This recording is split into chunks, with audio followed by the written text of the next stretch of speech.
We haven't had the chance to review a full-size mechanical keyboard, so today we're going to do something a little different.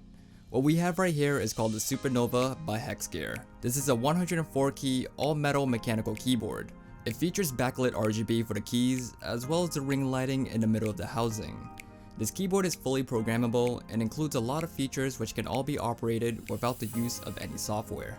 Huge thanks to my friends over at Kono for setting this keyboard in for review. They're a distributor for Hexgears that also carries a variety of keyboard related products, which you can find right on the website. Check them out by clicking the link in the video description. Upon receiving the unit, you'll have it compacted inside this box right here.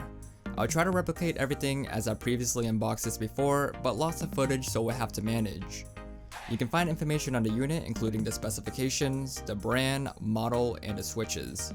When opening the box, you'll be greeted with the keyboard surrounded in a static-free wrap, which I'm pretty sure I threw out. It also includes a plastic tray to protect your keyboard from dust and particles. Moving on to the accessories, you'll have your warranty card, as well as a manual which I would highly recommend to keep with you since we'll be coming back to that later in the video. The final thing is this plastic key puller, which I would not recommend to use because wired pullers are better. This key puller can scratch or damage your keycaps if not used correctly. Other than that, let's move on to the design. It's been a while since I used a full-size keyboard, so this is a little interesting for me. My last two keyboards that were full-size were both made completely of plastic, so having a keyboard's material designed with metal is a whole new experience. As you can see, the metal surrounds the board's surface and back, that then splits at the side for an RGB ring lighting. The chassis aluminum is designed to be thin for that stylish look, but maintains the durability from its build quality to withstand defects. Ideally, this is to prevent physical damage, but is intended for stopping unnecessary flex and creaking. The board comes in 3 different colors, of black, gray, and blue, but as you can see for yourself, I chose the gray edition. What I really like about this board is that it's low profile, making it not only look better, but easier to clean. For instance, if hair or dust falls in between the keys, you can simply clean it by blowing it out or using Q-tips to wipe them off. On the back side of the board, there are angle adjustment feet to match your feel of preference. To keep your keyboard from slipping and sliding, you'll find some rubber stops around the perimeter. These holes right here are called drainage ports, which are engineered to eject any dust or moistures from your keyboard. That is going to be something I'll go into a little bit more details about later on in the video. While we're still on the back, let's talk about the connectivity. Yup, as you can see, it is wired. That means that it's not detachable, and if anything were to happen to the wire, then your whole keyboard becomes obsolete. You can get a replacement wire as it's detachable from the PCB, but it would be a lot more simpler to give it a USB port for easier replacements. The keycaps are stationed in one color, being black, which I find to be a nice contrast with the gray background, but it would have been nice to have more options to provide the keycaps to come installed with other colors matching the board. The material is made of ABS to take advantage of that backlit RGB, which allows the light to illuminate more vividly. Be advised though that ABS keycaps are more susceptible to fingerprints and shine, causing the material to wear down after a long term of use.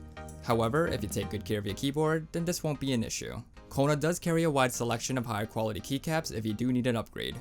The fonts are displayed in a refined format where the appearance is directed towards the majority rather than limiting it to gamers. This makes it more versatile to fit in the environment setting for different users. What I don't like is that the keycaps are displayed with secondaries and shortcuts. Although this is intended to provide ease of access, I feel that this causes the appearance of the keyboard to look overloaded and cluttered. A good way to solve this would just to have them side printed instead. Moving on to the switches, the Supernova comes installed with KL box switches. The rate of these switches allow a lifespan of 80 million presses, which is significantly above the industry standard being 50 million. They have these drainage ports and self-cleaning assemblies so that dust and particles or even moistures are ejected after every keystroke. When it comes to the selection of box switches, you have your choices of 3 to choose from. First, you have your box browns, which are tactile, box white, which are clicky, and lastly, you got your Hawkle clears, which are heavy tactile.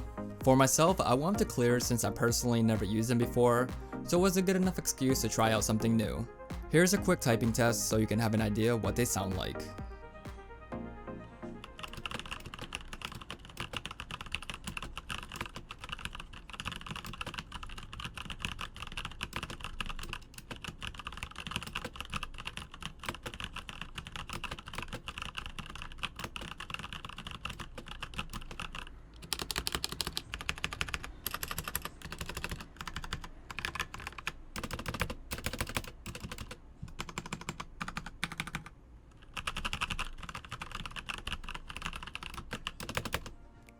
Now that we covered the important bits, let's go over some extra features. Remember that manual I talked about earlier? Yeah, we're going to need that on hand. Everything you need to know about macros and programming is provided in this handbook right here. I won't showcase each individual feature, but I'll go over most of the important portions so that you can have an idea what this keyboard can do. First, this keyboard does not have or need any software. It was designed primarily to be plug and play and operable the moment of use. The first thing we'll showcase is the RGB. To cycle through all the RGB, you would need to press the function key plus the delete key.